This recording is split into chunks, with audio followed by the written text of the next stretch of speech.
ሰላም ጤና ይስጥልን ተመልካቾቻችን እንደምን ዋላችሁ እንደምን አመሻችሁ ከአንከር ሚዲያ ዝግጅት ክፍል ያክብሮት ሰላምታችንን እናቀርባለን። የኢትዮጵያ የጤና ባለሙያዎች በሙሉ በአጠቃላይ የጀመሩት የሥራ ማቆም አድማ ሁለተኛ ቀኑ ላይ እንገኛለን። በርካታ የጤና ተቋማት በዛሬው ዕለት እየተቀላቀሉ ይገኛሉ። አዲስ አበባ አብዛኞቹ ትልልቅ ሆስፒታሎች የሥራ ማቆም አድማውን ሙሉ በሙሉ መምታታቸውን የሚያሳዩ መረጃዎች እየወጡ ነው። በተለያዩ አካባቢዎች በተመሳሳይ የጤና ማዕከላት ሆስፒታሎችን ጨምሮ በከፍተኛ ደረጃ አድማውን በመቀላቀል ላይ መሆናቸውን አሳውቋል። የአብይ አህመድ አገዛዝ ባለ በሌለ ኃይሉ አድማውን ለመቀልበስ ከፍተኛ ጥረት እያደረገ ነው። በየሆስፒታሉ የቅጥር ማስታወቂያዎችን አውጥቷል። እስካሁን የተመዘገበ እንደሌለ ነው ለማወቅም የተቻለው። የኢትዮጵያ የጤና ባለሙያዎች የጀመሩት አድማ በተቀጣጠለበት በዚህ ሰዓት ላይ የኢትዮጵያ መምህራንም ሊቀላቀሉ ይችላሉ የሚለው ስጋት አገዛዙን በክፉኛ አስግቶታል። በተለያዩ ክልሎች መምህራን ትምህርት አቁመው በስብሰባ እንዲጠመዱ እየተደረገ ይገኛል። በደቡብ ኢትዮጵያ በተለያዩ ክልሎች እንደዚሁም በኦሮሚያ ድጋሚ በአዲስ አበባም ሰሞኑን ከተካሄደው በተጨማሪ በቅርቡ ሌላ ዙር ስብሰባ እንደሚኖር ተገልጿል። በተለያዩ መስሪያ ቤቶችም እንደዚሁ ሰራተኞችን በመሰብሰብ ከአድማው ጋር በተያያዘ የልብ ትርታቸውን ለማዳመጥ ከፍተኛ ጥረት እያደረገ ያለው አገዛዙ አጠቃላይ አድማ ይመታል የሚልም ስጋት እንዳደረበት ነው የሚነገረው። የዛሬውን አጠቃላይ የአድማውን እንቅስቃሴ በተመለከተ ከዘውትር ተሳታፊያችን ጋር መረጃ እንለዋወጣለን። እስቲ ዛሬ ጠንከር ያለ እንቅስቃሴ ነው የተደረገው። አብዛኞቹ የጤና ተቋማት ሆስፒታሎች አድማውን ተቀላቅለዋል። ዛሬ በተለይ የዘውዲቱ ሆስፒታል 60 የሚሆኑ የጤና ባለሙያዎች በይፋ መቀላቀላቸውን አስታውቀዋል። አሁን እንደምንሰማው የግል የጤና ኮሌጆች የግል የጤና ተቋማት ጭምር አድማውን ለመቀላቀል መወሰናቸው እየሰማን እንገኛለን። ምንድን ያለው ዛሬ? መሳይ በጣም አመሰግናለሁ። እንግዲህ እንደሚታወቀው ይሄ መንግስት የወንድ በር ካልተሰጠኝ እና እኔ ብቻ አሸናፊ ሆኜ ሌሎቻችሁ ተሸናፊ ሆናችሁ ተንበርክካችሁ ካልተገዛችሁልኝ በስተቀር እኔ ወደ ኋላ ማፈገፈግበት እንደ አባትና እንደ መንግስት ጉዳዩን በሆደ ሰፊነት አይቼ የዶክተሮችን ወይም የጤና ባለሙያዎችን ጥያቄ መመለስ አልችልም ብሎ በልህ እየገፋበት እንደሆነና የሕክምና ባለሙያዎች ደግሞ ምንድነው እያሉ ያሉት አስፈላጊነታችን ለኢትዮጵያ እጅግ በጣም አስፈላጊነታችንን መንግስት እስኪገነዘብ ድረስ ወደ ኋላ በፍጹም ማፈግፈግ የሌለ መሆኑን በማለት መግለጫ እየሰጡ ነው። በጣም ጉዳዩ በጣም ተካሯል። በተለያዩ ከተሞች ያሉ ሆስፒታሎች ከትናንትናው በባሰ ሁኔታ ሙሉ በሙሉ የሥራ ማቆም አድማው ተግባራዊ የሆነ ይገኛል። በርካታ የጤና ባለሙያዎች በተለይ የዩኒቨርሲቲ ስፔሻላይዝድ ሆስፒታል ውስጥ የሚገኙ የኢንተርንና ሬዚደንስ ወይም ኗሪ እዛው ግቢ ውስጥ ኗሪ ሆነው ሕክምና የሚሰጡ ረጃጅም ልምድ ያላቸው በጣም ብዙ አመት የተማሩና ብዙ አመት ኤክስፒሪየንስ ያላቸው ልምድ ያላቸው ሐኪሞች እዛው የሚኖሩ ሰዎችን አጉሮሯቸውን እያነቁ እየወሰዱ ወዳልታወቀ ቦታ እየወሰዱ ያጋዟቸው ነው የሚገኙት።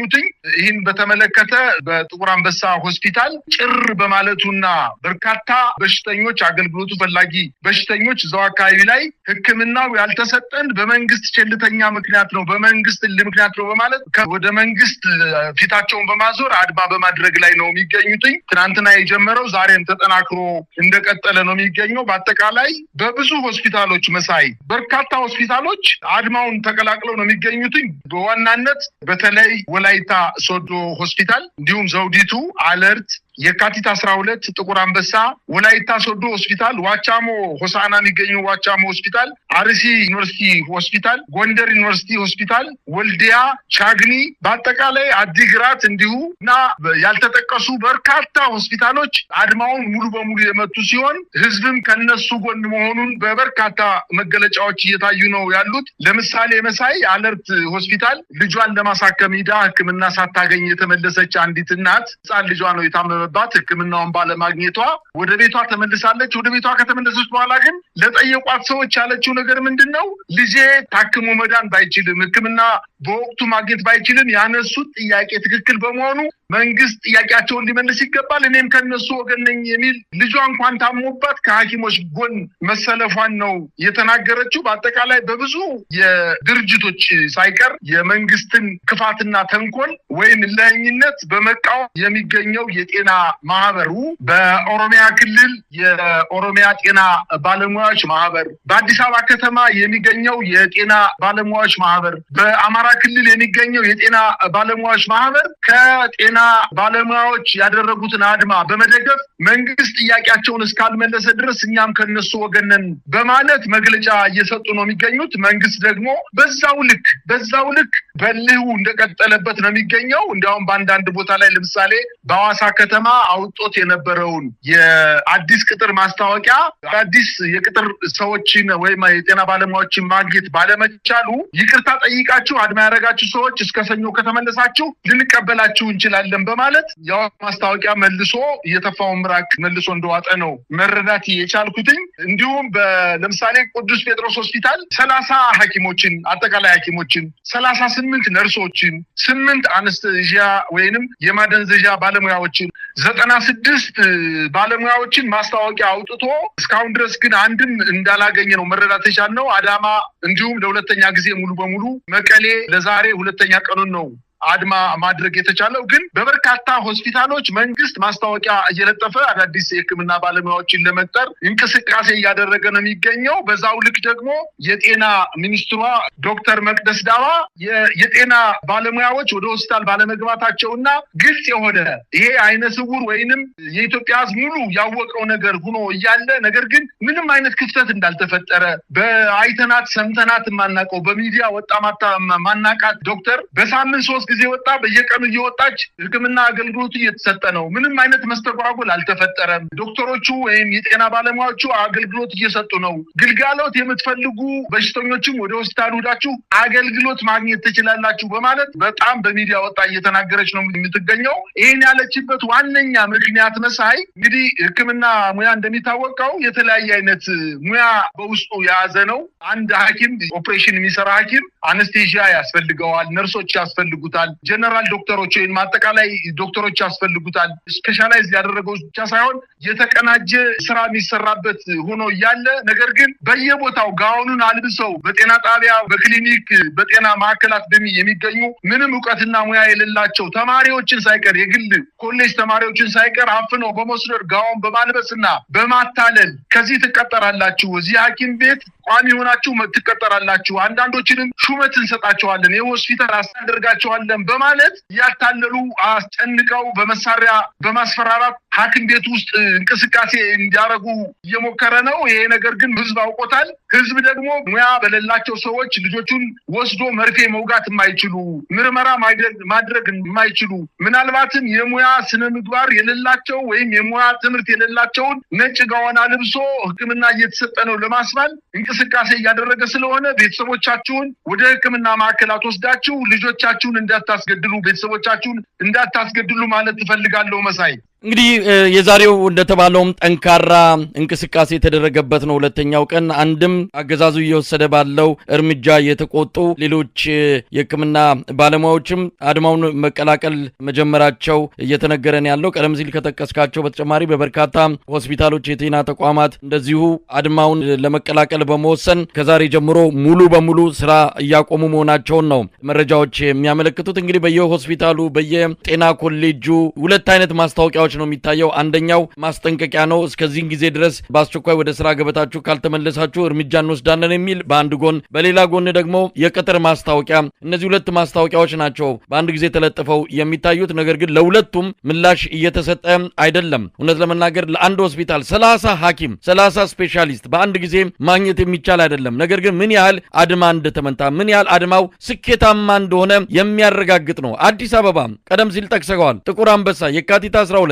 የቅዱስ ጳውሎስ፣ የቅዱስ ጴጥሮስ፣ አለርት፣ ዘውዲቱ ሆስፒታል እነዚህ በከፍተኛ ደረጃ አድማ የተመታባቸው እንደሆነ ለማወቅ ተችሏል። የአበበች ጎበና የህፃናትና የእናቶች ሆስፒታልም ጭምር በትላንትናው ዕለት አቴንዳንስ ወይም ደግሞ የመግቢያና መውጫ ሰዓት መቆጣጠሪያው ምንም አይነት ሰው ምንም አይነት ሕክምና እንዳልተሰጠ የሚያሳይ የሚያረጋግጥ ነው። በተለያዩ ቦታዎች የሚታየው ተመሳሳይ ነገር ነው። ዘር፣ ቀለም፣ ሃይማኖት አልለየም። ከኦሮሚያም፣ በትግራይም፣ በአማራም፣ በደቡብ ኢትዮጵያም እንደዚሁ ተመሳሳይ ተመሳሳይ በሆነ መልኩ አንድ አይነት ድምጽ እየተሰማ ይገኛል። በአንጻሩ አገዛዙ በተለያዩ እርምጃዎች ይህንን አድማ ለመቀልበስ እየሞከረ ነው። እስርና ፈናውን አጧጥፎታል። በርካታ ሰዎች ታስሯል። እነ ዶክተር ማሌት ጉዑሽ በተለይ ከዚህ ንቅናቄ ጋር በተያያዘ ለተለያዩ ሚዲያዎች ቃለ መጠይቅ በመስጠት የምትታወቀው የሕክምና ባለሙያ እንደዚሁ ታስራለች። ሌሎችም በርካታ ከወላይታ ሶዶ ከጎንደር ከፍተኛ ቁጥር ያላቸው የሕክምና ባለሙያዎች መታሰራቸው ነው የሚታወቀው። እንግዲህ አገዛዙ በልህ በእብሪት ይህንን ንቅናቄ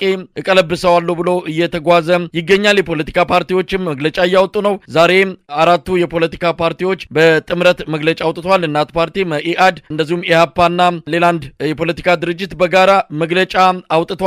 የኦፌኮ ከዚህ ቀደም መግለጫ የሚታወቅ ነው። ሌሎችም ተቋማት እንደዚሁ ድጋፍ እየሰጡ የሚገኝበት ወቅት ላይ ነው ያለ ነው። ምናልባት ከዚህ በኋላ ምን ልናይ እንችላለን? አብይ አህመድ ወደ ኋላ ልመለስም ቀደም ሲል አንተ ገልጸከዋል። ሁሌ አሸናፊ ሆኖ መውጣት ይፈልጋል፣ ግን ሁሌ አሸናፊነት የለም። ይሄ ወሳኝ ጊዜ ነው። የኢትዮጵያ ሕዝብ ሁሉ ነገር በቅቶታል። ምክንያት ነበር የሚፈልገው፣ ሰበብ ነበር የሚፈልገው፣ አንድ የሚያስተባብረው ድምጽ ነበር የሚፈልገው። አሁን አግኝቷል። የኢትዮጵያ የጤና ባለሙያዎች የጀመሩት ንቅናቄ ለሁሉም የኢትዮጵያ ሕዝብ የለውጥ ምክንያት ሆኖ እየተጠቀሰ ይገኛልና ምን ልናይ እንችላለን? መሳይ አሁን እየተደረገ ባለው የሥራ ማቆም አድማ መንግስት ሙሉ በሙሉ እኮ ተሸንፏል። ይሄ ምንም ግልጽ እኮ ነው። እነሱ በሚዲያ በየቀኑ እየወጡ በጸጥታ ኃይላቸው እየወጡ የሕክምና ባለሙያዎችን በሆስፒታል ሬዚደንስ መኖሪያቸው ላይ ገብቶ እያፈነ እየወሰደ ቢያስራቸው፣ አንዳንዶችን ፍርድ ቤት አቅርቦ ከሽብርተኛ ድርጅቶች ጋር አብሮ በማበርና ኢትዮጵያን ለማፍረስ እንቅስቃሴ የጀመሩ ብሎ የክስ መዝገብ ፋይል ቢከፍትባቸው፣ ነገር ግን ወደኋላ ያልተመለሱ ቅድም እንደነገርኩ ነው። አስፈላጊነታችን ለኢትዮጵያ ሕዝብና ለመንግስት አስፈላጊነታችንን መንግስት እስኪገነዘብ ድረስ በፍጹም የማንመለስ መሆናችንን መንግስት ማወቅ አለበት ብለው 4 ነጥብ አድርገው ነው አድማውን የጀመሩት። ይሄ በዚህ ምክንያት ዛሬ እኮ በአዲስ አበባ ከተማ አስተዳደር የጤና ቢሮ ከ500 በላይ የጤና ባለሙያዎችን ቅጥር አውጥቷል።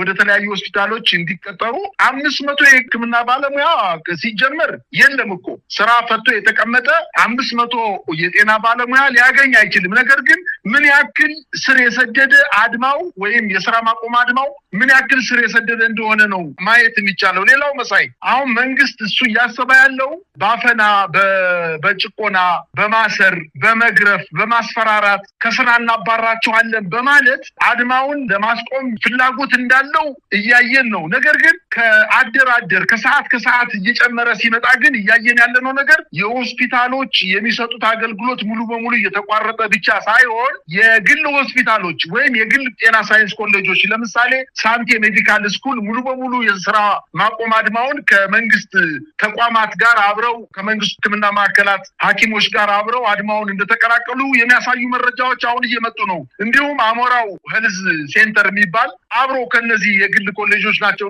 እነዚህ ሕክምና ማዕከላት ሙሉ በሙሉ ከአድማውን እንደተቀላቀሉና ምናልባትም ተማሪዎችና እዛው አካባቢ የሚያስተምሩ ብቻ ሳይሆን በቅዱስ ጳውሎስና በጴጥሮስ ሆስፒታል የሚሰሩ የነዚህ ማዕከል የግል ጤና ማዕከላት ተማሪ ተመርቀው ስራ የጀመሩ ሐኪሞችና ነርሶች በአድማው እንዲሳተፉ የጤና ባለሙያ ማህበሩ መግለጫ አውጥቶ የራሳቸው የትምህርት ቤቱ ማህበር አውጥቶ አድማውን እንድትቀላቀሉ በማለት እንቅስቃሴ እያደረጉ ነው። በአጠቃላይ በኢትዮጵያ በሁሉም ሆስፒታሎች አነሰም በዛም በአብዛኛው የሕክምና ማዕከላት ላይ ሙሉ በሙሉ በጥቂት የሚቆጠሩ የጤና ማዕከላት ላይ ደግሞ 95% አድማው የተሳካ እንደሆነ ነው ለማየት የቻልነው። ለዚህም ለምሳሌ መዳወላቦ የሚባለው ሆስፒታል ላይ መንግስት አስፈራርቶ የፈለገውን አይነት እርምጃ ወስዶ መመለስ ባለመቻሉ የሀገር ሽማግሌዎችንና አባገዳዎችን ወደ የዶክተሮቹ ወይም ወደ ጤና ማዕከል ባለሙያዎቹ በኖሪያ ቤት በመላክ እባካችሁ ብሎ በመለመን ወደ ሕክምና ማዕከላት ተመልሰው አገልግሎት የሚሰጡ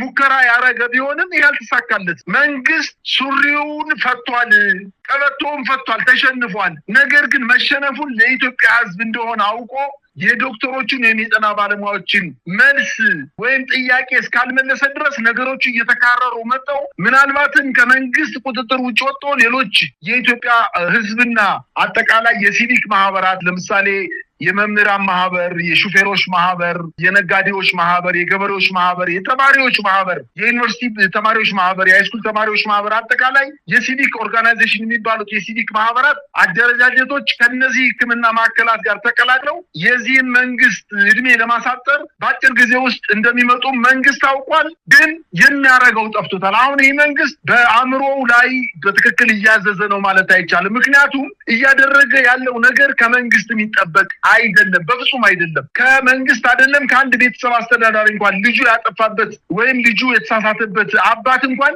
ሊወስድ የማይችለውን እርምጃ ነው እያደረገ ያለው። 120 ሚሊዮን ህዝብ መሪ ነኝ ያለ ስርዓት ከህዝብ ጋር ውስጥ ገብቶ እኔ ካላሸነፍኩ ሙቸገኛለሁ በማለት እንቅስቃሴው ሁሉ የተቆሰለ ጅብ ያገኘውን የሚነክስ ድንጋይ አገኘ፣ ግንብ አገኘ፣ ዛፍ አገኘ፣ ያገኘውን የሚነክስ መንግስት ሆኗል። የኢትዮጵያ ህዝብ በሙሉ ይህንን አውቆታል። በከፍተኛ ተጠንቀቅና በከፍተኛ ሁኔታ መንግስትን በአንክሮ እየተከታተለው እንደሆነ ነው ለማየት የቻልኩት። መሳይ እንግዲህ ሌሎች የህብረተሰብ ክፍሎች እንደዚሁ ንቅናቄውን የመቀላቀል አድማውን የመቀላቀል ሁኔታ ከጫፍ የደረሰ ይመስላል። በዚህም የተደናገጠው የአብይ አህመድ አገዛዝ በተለይም ደግሞ የኢትዮጵያ መምህራንን በተለያዩ ክልሎች በስብሰባ መጥመዱን ነው የተገለጸው። የኢትዮጵያ መምህራን ማህበር ጫና መጥቶበታል። ከተለያዩ አካባቢዎች አገር አቀፍ የሆነ ንቅናቄ እንዲጠራ እንግዲህ ግፊት እየተደረገበት ነው። ምናልባት የኢትዮጵያ መምህራን ማህበር ይህንን ኃላፊነቱን ይወስዳል፣ በቅርበት የምናየው ይሆናል። ነገር ግን መምህራን ወደ አድማ ይገባሉ በሚልም ከፍተኛ ስጋት ውስጥ የገባው አብይ አህመድ እየሰበሰበ ማስፈራሪያና ማባበያ ነገሮችን ማስፈራራትም ማባበልንም አንድ ላይ ይዞ በመድረክ ተገኝቷል። የተለያዩ መስሪያ ቤቶችም እንደዚሁ ስብሰባ ላይ ናቸው። የኢትዮጵያ ቴሌኮም ትናንት በስራ አስኪያጁ አማካይነት ስብሰባ ሰራተኞች እንዲያደርጉ አብይ አህመድ በኩል ታዘው እንደነበረ ነው የሰማነው። አላማውም ይሄንኑ ሐኪሞቹን የጤና ባለሙያዎችን ንቅናቄ በተመለከተ ስሜታቸውን ለማጥናት እንደሆነ ነው የሰማነው። የኢትዮጵያ ልማት ባንክም እንደዚሁ ሌሎች መስሪያ ቤቶችም እየተደረገ ነው። የአዲስ አበባ ከተማ የብልጽግና ጽህፈት ቤት አንድ ሰነድ አዘጋጅቷል። እንዴት እንመክተዋለን የመጣብንን የሚል እንደሆነ የሰነዱ ዋና መልእክት እንደዛ እንደሆነ ሰምተናል። ባለ 14 ገጹ ሰነድ ለውይይት መነሻ ሆኖ መቅረቡም ነው የተረዳ ነው። ስለዚህ በተለያዩ አካባቢዎች የተጀመረው ንቅናቄ ለማስቆም በሚችለው አቅም እየተረባረበ ነው። ዛሬ በሐዋሳ የግል ትምህርት ቤቶች፣ የመንግስት ትምህርት ቤቶች ተዘግተው በስብሰባ አዳራሽ እንዲገኙ ነው የተደረገው። ምናልባት የኢትዮጵያ መምህራን ማህበር እየተጠበቀ ነው ጥሪ እንዲያደርግ ጥያቄዎችን አቅርበዋል። እስካሁን መልስ አላገኘም። ጥያቄዎቹ የደረሱ የተባለ ጫና እየተደረገበት ነው። የኢትዮጵያ መምህራን ማህበር እንደ ኢትዮጵያ ጤና ባለሙያዎች ጥሪ አድርጎ ንቅናቄው የሚጀመር ከሆነ የብልጽግና ጀንበር እየጠለቀች ትመጣለች ማለት ነው። እስቲ በመምህራን በኩል ምን አለ? መሳይ መጀመሪያ እስኪ ከስርዓቱ አጠቃላይ ባህሪ ተነስተ ስርዓቱ አሁን ከኢትዮጵያ አጠቃላይ የሲቪል ሰርቪስ ሰራተኞች በቁጥር ከተመለከት ነው የጤና ባለሙያዎች እጅግ በጣም ዝቅተኛ ቁጥር ነው ያላቸው። ከመምህራን ከአጠቃላይ ከሲቪል ሰርቪስ ሰራተኞች ጋር ከአስተዳደር ሰራተኞች ከሌሎችም የሲቪል ሰርቪስ አደረጃጀቶች ጋር ስናወዳድረው የህክምና ባለሙያዎች ቁጥራቸው ትንሽ ነው። በእነዚህ በጥቂት ቁጥር መንግስት አከርካሪ ተሰብሯል። ለዚህ አከርካሪው መሰበር ደግሞ ምክንያት እያደረገ ያለው የእናቴ መቀነት ጠለፈኛ አይነት መግለጫ በየቀኑ እየሰጠ ነው የሚገኘው። አሁን አንተ እንዳልከው ሰሞኑን የወጣው በድብቅ የወጣው ሰነድና የተጋለጠው ሰነድ ለችግሩ መፍትሄ ከመፈለግ ይልቅ የተቃዋሚ በቁጥርም ትንሽ ቢሆኑ እናት ፓርቲ፣ ኢህአፓ፣ መያድና 4-5 ፓርቲዎች በተደጋጋሚ መግለጫ የስርዓቱ በጣም ኢሰብአዊ ድርጊት መፈጸሙ ህክምናና ሌሎች ባለሙያዎችም የመምህራን ለሚያነሱት ጥያቄ በተገቢው መንገድ መልስ ባለመስጠቱ የተፈጠረ ችግር እንደሆነ ይሄ ነገር ደግሞ መንግስት ቁጭሎ በሰከነ ሁኔታ ቁጭሎ ከባለሙያዎች ጋር ተቃላይ ከአደረጃጀቱ ኃላፊዎች ጋር ተቀምጦ መፍትሄ መስጠት እንዳለበት መፍትሄ ማይሰጥ ከሆነ አሁን እየሄደበት ባለው መንገድ የሚቀጥል ከሆነ ግን የሲቪል ሰራተኛውን ብቻ ሳይሆን የሚያፈርሰው አገሪቱም ወደ መበታተን ልትል ትችላለች። ሌላ እድል የላትም። መንግስት ወደ ባሻ ወደ ሰፊ ሆኖ ልጆቹ የሚጠይቁትን ጥያቄ መልስ መስጠት አለበት ብለው በመናገራቸው ምክንያት ልክ እንደ ሽብርተኛ ፈርጆ እነዚህ ኃይሎች ከውጭ ሀገር ከሚገኙ የኢትዮጵያ ጠላቶች ጋር በማበር ኢትዮጵያን ለማፍረስ ስርዓቱን ለማፍረስ ሆን ብሎ እየሰራ ነው በማለት ፓርቲዎችን ለማሸማቀቅ ከፍተኛ ጥረት እያደረጉ ነው። እንግዲህ እነ መያድ እና እናት ፓርቲ እንዲሁም ኢህአፓ እንደ ኢዜማና እንደ አብን ከመንግስት ጎን ባለመቆማቸው ብቻ ካልሆነ በስተቀር ከሽብርተኛ ድርጅቶች ጋር ሊያዋሃዳቸው የሚችል አንድም ስራ የሰሩት ስራ የለም። መንግስትን ምናልባትም አማካሪ ባይኖረው ወይንም አማካሪ መስማት ባይችልም ነገር ግን ልክ እንደማማከር መንግስት ወደ ሰፊ ሆኖ የዜጎችን ጥያቄ መመለስ አለበት ብለው በመናገራቸው ምክንያት ሽብርተኛ ብሏቸዋል። ስለዚህ ይሄ መንግስት በርሁ አይደለም ያለው፣ በአእምሮ አይደለም ያለው፣ የታመመ ቆሰለ አጠቃላይ በሽታ ውስጥ የወደቀ ስርዓት ስለሆነ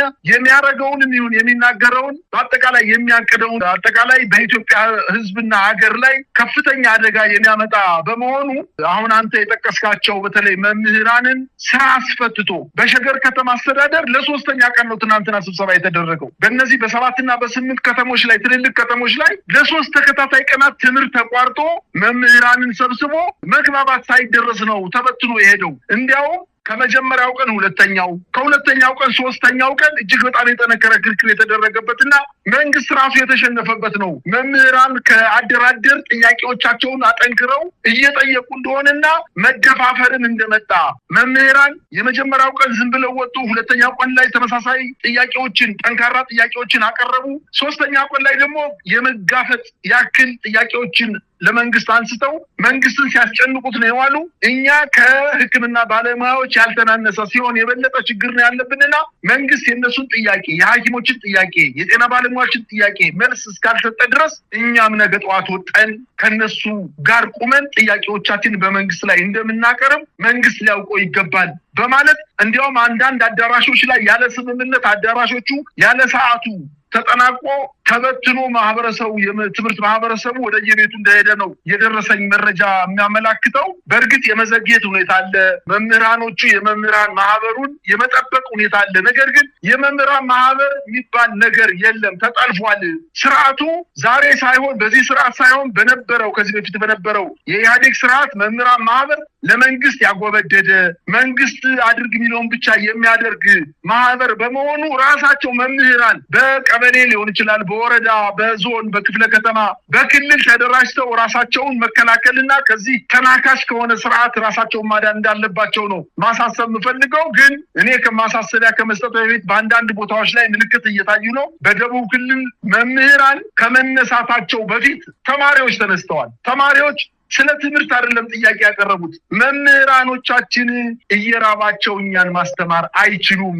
ስለዚህ ለመምህራኖቹ ጥያቄ መንግስት ተገቢው ምላሽ መስጠት አለበት ብሎ እንግዲህ ልጆቻቸው የመምህራን የእውቀት ልጆቻቸው የመምህራንን ጥያቄ ይዘው ተነስተዋል። መቼም የመምህራንን ጥያቄ ተማሪ አንስቶ መምህር ቁጭ ብሎ ዝም ብሎ ይጠብቃል የሚል እምነት የለኝም። ምናልባት ውስጥ ለውስጥ እየተሰራ ነው የሚል እምነት ነው ያለ መሳይ። በአጭር ጊዜ ውስጥ መምህራን ከዚህ በጣም ውጤታማ ከሆነው የጤና ባለሙያዎች የስራ ማቆም አድማ ጋር አብረው ተዳምረው እንቅስቃሴ ሊያረጉ እንደሚችሉ ነው ተስፋ ማደርገው። ግን መግለጫው ግን መንግስት አሁንም አልሸነፍ ባይነቱን ለወደፊቱም ኢፍታዊ የሆነ በጣም ጭካኔ የተሞላበት እርምጃ ሊወስድ እንደሆነና ለሚፈጠረውም ችግር እነዚህን ሐኪሞች ሙሉ በሙሉ ተጠያቂ ለማድረግ የፖለቲካ ፓርቲዎችን ተጠያቂ ለማድረግ በጦርነት የተሸነፉ ኃይሎች አልሳካላቸው ሲል ከአገር ውስጥ ከሚንቀሳቀሱ በሰላማዊ የፖለቲካ ትግል እናምናለን በሚሉ ነገር ግን ውስጣቸው የሀገርን ለማፍረስ እንቅስቃሴ ከሚያደርጉ ኃይሎች ጋር ተቀናጅተው ስርዓቱን ለመጣልና ኢትዮጵያን ለማዋረድ እንቅስቃሴ እያደረጉ ነው የሚል መግለጫ ነው የሰጠው። ፍጹም በተለይ እናት ፓርቲና ኢህአፓ ያወጡት መግለጫ ከሀገራዊነት ከኢትዮጵያዊ ዜግነት ጋር እንደው ስናወዳድረው ከመንግስት በላይ ኃላፊነታቸውን እየተወጡ ነው ብዬ ስለማምን የሰሩት ምንም አይነት ወንጀል የሚሆን ኃጢአት የሌለባቸው ስለሆነ በዚህ መግፋት እንዳለባቸውና የኢትዮጵያ ሕዝብ በተወሰነ ደረጃ ከነሱ የሚጠብቀው ነገር እንዳለ በዚህ አጋጣሚ ማሳሰብ ፈልጋለሁ። መሳይ እንግዲህ የኢትዮጵያ መምህራንን የንቅናቄ በአጠቃላይ በተመለከተ በደቡብ ኢትዮጵያ ምናልባት የመጀመሪያው ፊሽካ የተነፋ ይመስላል። በሾኔ በሀዲያ አካባቢ እንደዚሁም በአላባ በከምባታ ጠምባሮ በዛ አካባቢ የሚገኙ መምህራን ንቅናቄውን ወደፊት እያስኬዱት ነው። በዛ አካባቢ እንግዲህ ተማሪዎችም ሰሞኑን አደባባይ ወጥተው ለመምህራኖቻችን ደሞዝ ይከፈል የሚል ጥያቄ ማቅረባቸው የሚታወስ ነው። ለኛ በደረሰን ሰነድ መሰረት ለአስተማሪዎቹ ለመምህራኖቹ እስካሁን የሚያዝያ ወር ደሞዝ አልተከፈለም። ዛሬ በኢትዮጵያ ጊዜ አቆጣጠር ግንቦት 12 ነው። ነገር ግን የሚያዝያ ወር ጭምር ደሞዝ እንዳልተከፈላቸው ነው የሰማነው። ዝርዝሩ አለ። የ4 ወር የ5 ወር ሁሉ ሳይከፈላቸው ነው የቀረው አንዳንዴ በ4 ወር አንዴ ይከፈላቸዋል እሱም ተጎርዶ ግማሽ ለምሳሌ 2017 የመጋቢት ወር 50% ነው የተከፈላቸው የጥር ወር 50% ግማሽ ደሞዝ ነው የተከፈላቸው ናሴ ላይ ባለፈው ናሴ ወር ማለት ነው 38% ነው የተከፈላቸው ስለዚህ ሙሉ ደሞዝም አይከፈላቸውም ሙሉ ደሞዝም ባይሆን ግማሹ እንኳን እየመጣ ያለው በ2 ወር በ3 ወር አንዴ ነው ከዚህ በላይ ስቃይ የለም መምህራን ወደ ተለያዩ አካባቢዎች በመሄድ ስራቸውን እየለቀቁ ሊስትሮና መሰል ዝቅተኛ ካፒታልን በሚጠይቁ ስራዎች ተሰማርተው ቤተሰቦቻቸውን በህይወት ለማቆየት እየተገደዱ ነው ከዚህ በላይ ስቃይ ከዚህ በላይ መከራ የለም ኢትዮጵያ ባላት ጥሪት ባላት ወረት ባላት አቅም ለመምህራኖቿ ለጤና ባለሙያዎቿ የምትከፍለው አይደለም ብዙ ነገሮች መስተካከል ሲገባቸው አገዛዙ በእብሪትና በማናለብኝነት ጥያቄያቸውን አዳፍኖ ለመቀጠል ነው የፈለገው ለማንኛውም አጠቃላይ የኢትዮጵያ ህዝብ ሁሉም በሩ የተንኳካ ሁሉም ችግሩ የደረሰው ሁሉም በአገዛዙ እየተኮረኮመ እየተጨቆነ ያለ በመሆኑ ይህንን ንቅናቄ በመቀላቀል የሥርዓት ለውጥ እንዲመጣ መደረግ አለበት ከሥርዓት ለውጥ ውጪ ከአገዛዙ ከስልጣን መወገድ ውጪ መፍትሄ ሊመጣ አይችልም ከሚቀጥለው መንግስት ጋር ሆኖ እነዚህን ጥያቄዎች መመለሱ ነው እንጂ በዚህ መንግስት የሚመለስ በዚህ አገዛዝ የሚመለስ አንድም ጥያቄ የለም እስከዛ ርቀት ድረስ ሄዶ ንቅናቄው መገፋት እንዳለበት ነው የሚታመነው በመጨረሻ የምትለው ነገር ካለ መሳይ እንግዲህ መቼም ለሀገሪቱ የሚያስብ መንግስት ቢኖር ከአጠቃላይ የሀገሪቱ ጂዲፒ ውስጥ ወይም አጠቃላይ ጥቅል ምርት ውስጥ ከ4 እስከ 6% ነው ለመከላከያ አንድ ዲሞክራሲያዊ የሚባል ሀገር ወይም መንግስት በጀት መመደድ ያለበት ከ4 እስከ 6% ነው ወይም ከ4 እስከ 6% የሚሆነውን ለመከላከያ ነው የሚመድበው ነገር ግን አሁን አንተ የጠቀስካቸው በተለይ በዋናነት የደቡብ ክልል መምህራን 35 50 60% በአንዳንድ ወረዳዎችም ለ3 እና ለ2 ወራት ሙሉ በሙሉ ደሞዛቸው እንዳልተከፈላቸው የሚጠቀሰው በዋነኝነት አገሪቱ ጦርነት ላይ በመሆኗ የእርስ በርስ ጦርነት ላይ በመሆኗ የክልሎችን በጀት ሙሉ በሙሉ አሟጦ ወስዶታል መንግስት ምናልባትም አንተ እንደሰማኸው ከሆነ በህዝብ ተወካዮች ምክር ቤት ተጨማሪ በጀት ድጎማ ለመከላከያ በጀት ድጎማ ለአንድ አመት የተመደበውን በጀት በ6 ወር ጨርሶ እንዲሁም ከጤና ከትምህርት ከሌሎችም ከመሰረተ ልማት ከአጠቃላይ ከመንገድ ከመብራት ከውሃ አጠቃላይ የሚገኘውን የተመደበውን በጀት ጥርግርግ አድርጎ ወስዶ ዜጎቹን ለመግደል የመሰረተ ልማትን ለማውደም አማራ ክልል የወደሙ ትምህርት ቤቶች ጤና ተቋማት ምናልባትም በ30 እና በ40 አመት የማይመለሱ ሊሆኑ ይችላሉ ይሄ ባለበት ሁኔታ አሁን በጦርነት ለመቀጠል ስለሚፈልግ ደሞዛቸውን አይደለም ሀገራችንን ልናጣ እንችላለን ደሞዝ በጣም ተራ ነገር ነው ምናልባት ደቡብ ክልል ውስጥ እንደሰማነው ከዚህ በፊት ከ4 እና ከ5 ወራት በፊት እንደሰማነው መምህራን ሲሻቸው 3-4 ነው አንድ ቤት ተከራይተው አንድ እንጀራ ለ3 እና ለ4 እየበሉ አልችል ሲሉ ስራቸውን ትተው ወደ ቤተሰቦቻቸው ገጠር ሄደው ጊዜውን እስከሚያልፍ ድረስ እያረስን እንበላለን ብለው ወደ ትውልድ ቦታቸው ቤተሰቦቻቸው ሄደው እንደተቀመጡ ራሳቸው መምህራን ሚዲያ ላይ ወጣው ተናግረዋል ሌላው መምህራን ከትርፍ ሰዓት የሚያስተምሩበት ትርፍ ሰዓት ውጪ የሸክም ስራ እየሰሩ መናኸሪያ ገብተው ከመኪና ዕቃ ማውረድና መጫን የሊስትሮ ስራ የሚሰሩ የመንግስት ሰራተኞች እኮ በሚዲያ ላይ ወጣዋል እኮ ከዚህ የበለጠ ውርደት ምን አለ ነገር ግን የአስተዳደር ሰራተኞች የብልጽግና ፓርቲ አመራሮች የወረዳ የክፍለ ከተማ የቀበሌ አመራሮች ግን በሬ አርደው በ5 እና 4 ነው በሬ አርደው ሆቴል አዘግተው ውስኪ